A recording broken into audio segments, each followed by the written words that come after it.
नमस्कार। संसद के बजट सत्र का मौसम खराब हो रहा है। खासतौर पर लोकसभा का मौसम ठीक नहीं दिखाई दे रहा।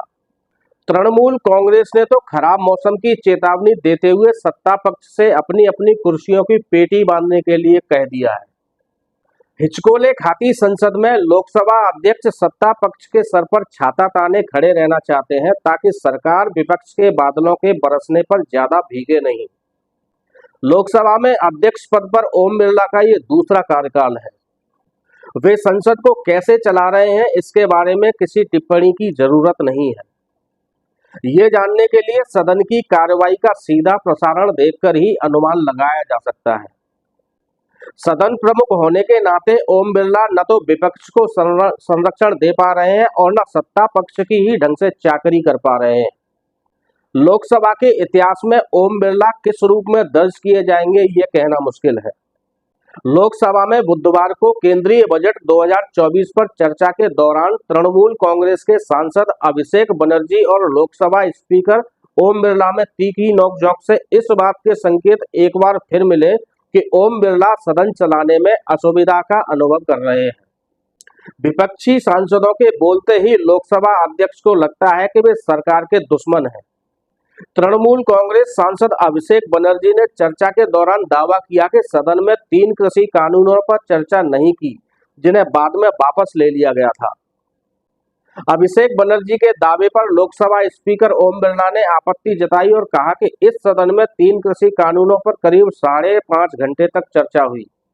बिरला के दावे पर अभिषेक ने जोर देकर कहा कि चर्चा नहीं हुई तो स्पीकर बोले कि जब अध्यक्ष बोलते हैं तो सही ही बोलते हैं और आपको रिकॉर्ड देखना चाहिए।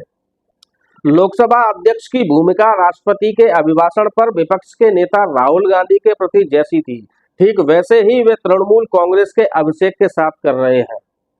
सत्ता के खिलाफ बोलते ही सत्ता पक्ष की ओर से लोकसभा अध्यक्ष खुद बचाव की मुद्रा में बोलना शुरू कर देते हैं। वे अक्सर भूल जाते हैं कि लोकसभा अध्यक्ष किसी दी का नहीं बल्कि सभी सांसदों के हितों का संरक्षक होता है। मेरे दिमाग में लोकसभा अध्यक्ष की जो छवि है उसमें पता नहीं क्यों ओम बिरला समा नहीं रहे हैं। वे अक्सर संघ की शाखा प्रमुख के हिसाब से बर्ताव करते दिखाई देते हैं। कभी कभी ऐसा लगता है कि उन्होंने संघ की शाखाओं में केंद्रीय कर्मचारियों पर लगे प्रतिबंध की समाप्ति को अपने ऊपर भी लागू कर लिया है। चर्चा के दौरान अभिषेक बनर्जी ने 2016 में की गई नोटबंदी का जिक्र किया, जिस पर स्पीकर ओम बिरला ने कहा कि माननीय सदस्य आप वर्तमान बजट पर बात करें, क्योंकि 2016 के बाद तो काफी समय निकल चुका है। इसके बाद अभिषेक बनर्जी ने कहा कि कोई पूर्व पीएम जवाहरलाल नेहरू की बात बोलेगा तो आप कुछ नहीं कहेंगे, और मैं 2016 की नोटबंदी की बात कर रहा हूं तो आप कह रहे हैं कि वर्तमान बजट पर बोलिए। अभिषेक बनर्जी बोले कि ये पक्षपात नहीं चलेगा, क्योंकि जब कोई इमरजेंसी के मुद्दे उठाता है तो आप चुप रहते हैं। किसी भी लोकसभा अध्यक्ष के लिए बेहद शर्म की बात है कि सदन का कोई भी सदस्य उनके ऊपर पक्षपात का आरोप लगाए। दुर्भाग्य से ओम बिरला के साथ ऐसा हर दिन हो रहा है। मोदी सरकार के पहले कार्यकाल में सदन की नेता सुमित्रा महाजन रही। उनसे पहले मीरा कुमार ने भी सदन को सुचारू रूप से चलाया।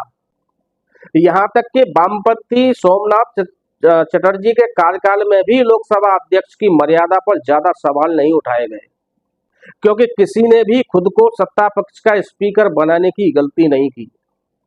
भाजपा के मनोहर जोशी भी लोकसभा के सम्मानित अध्यक्ष रहे। कांग्रेस के पीए संगमा तो सबसे ज्यादा विरोधी लोकसभा अध्यक्ष थे। उनके कार्यकाल में कभी भी सदन में कोई तनाव नहीं देखा गया। यहाँ तक कि टीडीपी के जीएमसी बालकृष्ण योगी ने लोकसभा अध्यक्ष के रूप में एक यादगार भूमिका अदा की। मौजूदा लोकसभा अध्यक्ष ओम बिरला इस परंपरा को आगे बढ़ाने में हिचकोले खा रहे हैं। अभिषेक बनर्जी ने संबोधन के दौरान बीजेपी पर निशाना साधते हुए सिर्फ इतना कहा कि गठबंधन का मतलब समन्वय होता है और कोई भी उसे मोदी 3 नहीं कह रहा। इस सरकार को खुद बीजेपी के मंत्री भी मोदी 3 नहीं कह रहे हैं। ये सरकार काफी अनिश्चित और नाजुक है और कभी भी गिर सकती है। उन्होंने कहा कि सब्र रखिए और कुर्सी की पेटी भी बांध लीजिए, क्योंकि मौसम बिगड़ने वाला है। बनर्जी ने ये बात भी विनोद में कही और इसे विनोद की तरह ही लेना चाहिए, लेकिन ऐसा हुआ नहीं। आपको याद होगा कि ओम बिरला के खाते में सदन के सर्वाधिक सदस्यों को निलंबित करने का आधिकारिक रिकॉर्ड है। सदस्यों का निलंबन सबसे आखिरी विकल्प होता है। सवाल यह है कि जिस भूमिका में ओम बिरला पिछली लोकसभा में थे, वैसे ही क्या वे इस लोकसभा में रह सकते हैं? मौजूदा लोकसभा में न सत्ता पक्ष प्रचंड बहुमत वाला है और न ही विपक्ष पहले की तरह कमजोर और बिखरा हुआ है। इस बार विपक्ष को पहले की तरह सामूहिक निलंबन की सजा नहीं सुनाई जा सकती। बेहतर तो यही है कि ओम बिरला हिकमत अमली से काम लें, सरकार के साथ विपक्ष को भी दुलारे पुचकारें ताकि सांप भी मर जाए और लाठी भी न टूटने पाए। दुर्भाग्य से देश की राजनीति में सौहार्द के स्थान पर अब अदावत मजबूत होती नजर आ रही है। इसे समाप्त करने या कम करने के लिए लोकसभा अध्यक्ष सत्ता पक्ष और विपक्ष के बीच में पुल का काम कर सकते हैं। लोकतंत्र में अदावत और पक्षपात के लिए सीमित जगह होती है। इसे प्रोत्साहित करना लोकतंत्र को कमजोर करने जैसा है। दोस्तों, आपको ये वीडियो अच्छा लगा हो तो कृपया वीडियो को लाइक कर चैनल को सब्सक्राइब कर दें और यदि आप ये वीडियो फेसबुक पर देख रहे हैं तो पेज को फॉलो जरूर करें। साथ ही आपके मन में कोई शंका या सवाल हो तो कमेंट जरूर लिखें। नमस्कार।